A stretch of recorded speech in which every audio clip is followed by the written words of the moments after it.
What's up, guys? It's Jacob Bennett with Bulldog Analytics, and today I want to discuss some of the major improvements that have rolled out with the latest version of the Power BI desktop application. It's May 2024, and we're seeing some major changes and improvements in the native matrix visual. This is very exciting. This has been a long time coming. I've known this is coming for a while, but there's been some significant improvements as far as how you format your visuals, some of the options there, as well as more customization, in my opinion, that allows you to change how the ultimate matrix appears in your canvas. And there's some functionality and customization that also mirrors that of the Excel pivot table, which is a very good thing because there has been a lot of questions and blogs out there that I've read over the months and years prior to this rollout around things like repeat column headers, for example. I don't want to get ahead of myself, but let's go ahead and walk through a quick example to display some of these great improvements. All right, guys, as you can see on my screen, I've got an example here. This is an example personal finance dashboard using a matrix. And I think that through this example, you really start to see how this new feature rollout in the March 24 update to the Power BI desktop is really a huge enhancement to the matrix in terms of customization, enhancing aesthetic, improving readability, so on and so forth. So if I click into this, you'll see over in the format pane that a lot of the parent options have stayed the same, but we've got this one called layout and style presets, and I believe this was renamed, but if you break this out, you'll see that we now have the style, which already existed here at the top. So you can change it from the default. I like to switch it to minimal and kind of change around the header formatting a little bit. But we also now have this option called layout, which is brand new. And if I click the drop down, you'll see that we have three options: compact, outline, and tabular. Well, compact is the same pretty much as before when we toggled on the stepped format. I believe that's what it's called. So as you can see over here, if I break out one of these sections, you'll see that it goes to the kind of hierarchy level 2 in a stepped format. And then if I break it out again, it goes to the next, so on and so forth. And before, I can't remember again exactly where this was located, but there was a way to establish the stepped significance, so like how far it indented, and now they've very simply titled that indention.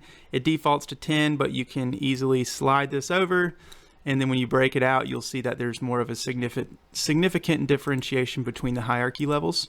I usually put that around like 30. I like a little bit of differentiation, but not too much. So I think that this is pretty intuitive. Let's go ahead and switch to the next layout type. So we've got this outline option. Now this outline option pretty much aligns to when the stepped option or the stepped layout was toggled off in the previous versions of Power BI. And it's kind of a throwback to some of the early Power BI matrix structures. So again, you'll see a very similar approach to how we saw it previously, where it actually breaks it out in separate columns.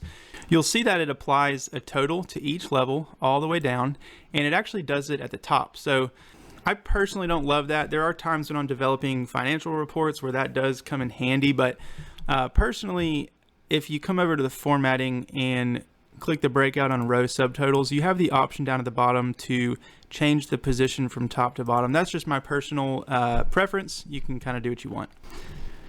So I'm going to collapse this last level, and let's see, we'll break out all of these. So I'm going to click expand entire level, and you'll start to see this is kind of the classic matrix look. So let's go to the layout again, and let's drop it down to tabular.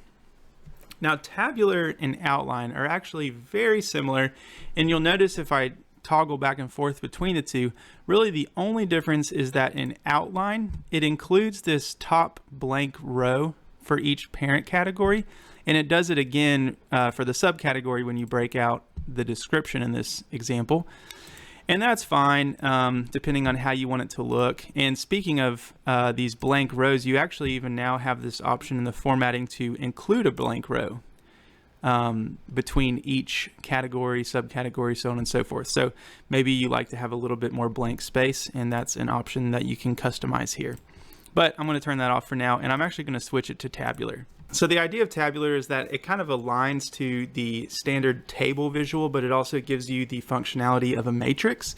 So I'm actually going to create a quick duplicate of this page just to paint a picture real quick. So let's go ahead and switch this visual type to just a regular table. And you can see it takes on that very tabular look to it. Now in my matrix, I actually had the year month listed across for the columns, and just for the sake of this example, I'm going to go ahead and delete that out of the table.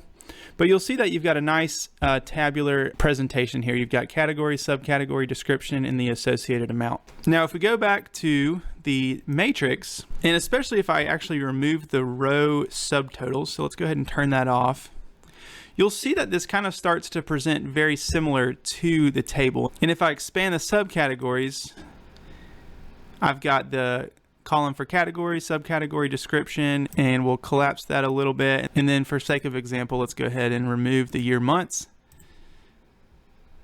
But you know, these are pretty similar. But what we couldn't do before to kind of conform these was to repeat those row headers. This functionality is similar to that of what you could accomplish in an Excel pivot table, which is something I use often. But beautifully, now if I click into my matrix, at the bottom of that layout and style preset section, when you're selected on tabular, this also actually occurs if you're on the outline, but you've got this option to repeat row headers. So let's go ahead and click that on. And now you'll see that this conforms very similarly to the table presentation. Now what's nice is maybe you want to default your table in a report to maybe only show the category and subcategory, and you don't want to break out the description on default. Before, if you wanted to present it as a table, this is what you saw.